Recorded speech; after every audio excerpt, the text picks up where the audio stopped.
Okay, so I had seen this a while back, and it piqued my interest again with all the Max Crosby talk and getting an edge rusher. And this is a study that was just done, and it says it doesn't have a.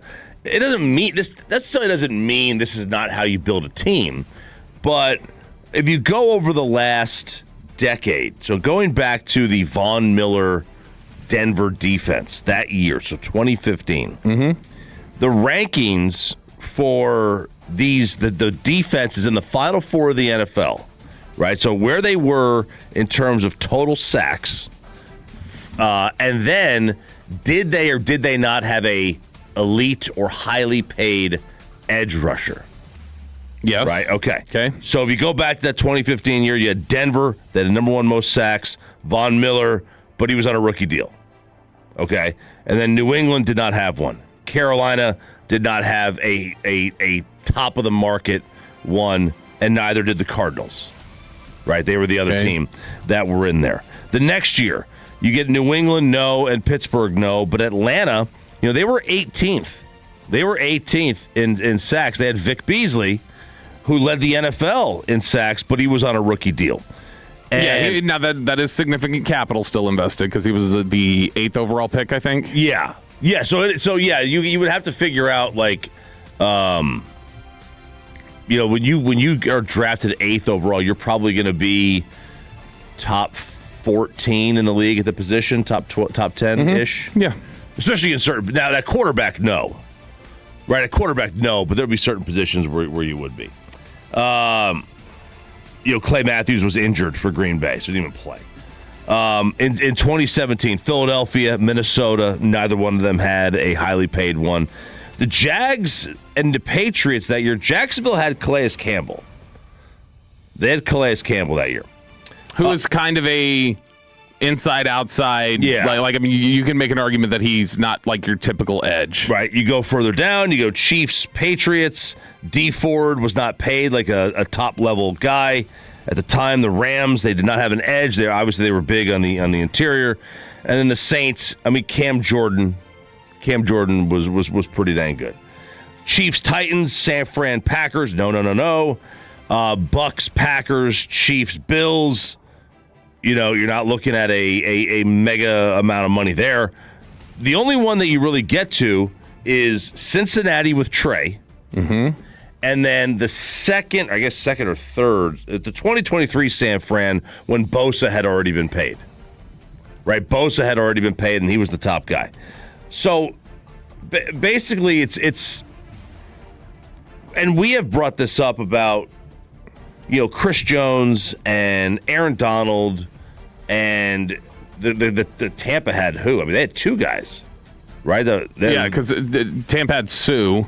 And then they had Vita Vea, yeah. Yeah, so they had two guys. Which Vea's not like a pure pass rusher. Right. But still, you've got the Aaron Donald situation with the Rams, and then you've got Chris Jones with the Chiefs, like you just mentioned.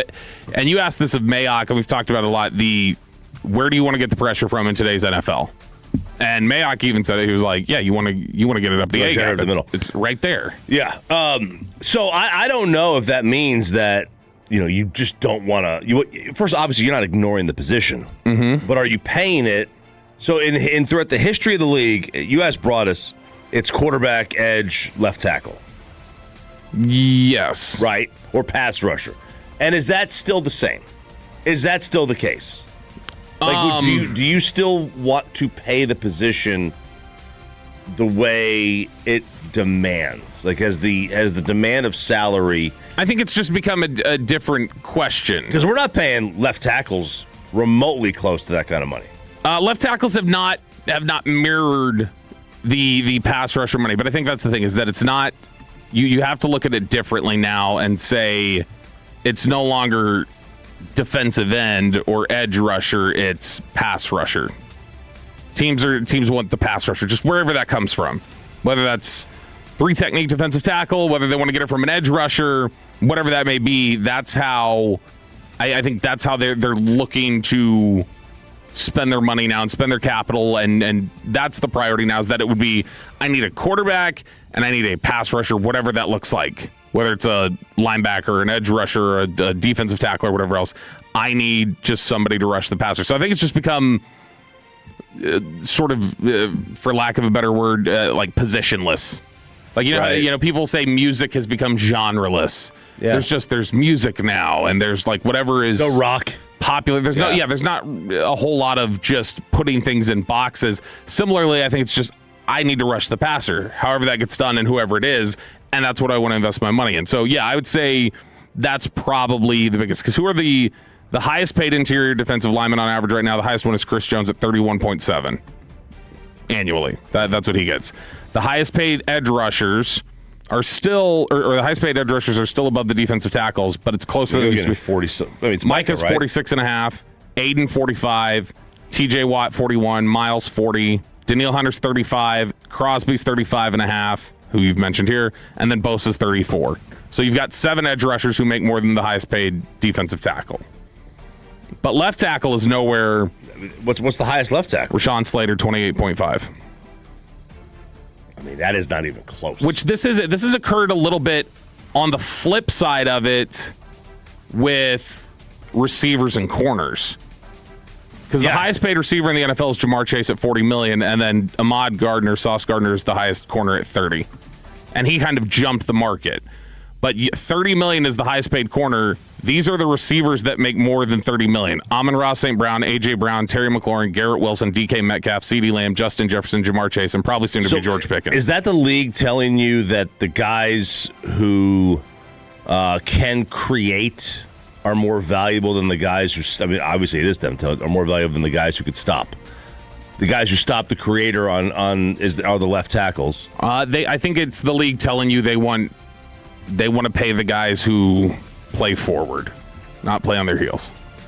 Ooh, I never thought of it like that. They don't want the left. They're not going to pay the left tackle as much as the edge rusher. They're not going to pay the corner as much as the receiver. If you had to have an elite left tackle or elite edge rusher, you can only get one. Like, you get the best in the league. For me, I'd rather have an elite left tackle. I would too. Because to me, like, that can. If you've got an elite offensive line, you can cover over so many shortcomings with the rest of your offense. Yeah. Because your quarterback has time to just kind of stand back there and look at all of it. Your running back has the ability to carve things up no matter how talented they are. And regardless of that, no matter if you're blocking things up for an extended period of time, somebody's going to get open in the NFL. Yep. I don't care how big the advantage is. 877-881-1053. Crazy that a mid-wide receiver makes more than a top offensive tackle. Jalen Carter will get Jones money soon, and the Eagles know it. Pickens' agent talks $40 million, trade him, or just keep the tag.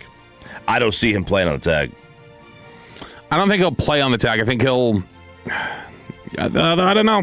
As I was talking to somebody yesterday, and they were saying, all right, but how much does that benefit him to just go, oh, I'll wait you out? Because the league will look at that again, and they go, you're going to make a big stink after Le'Veon.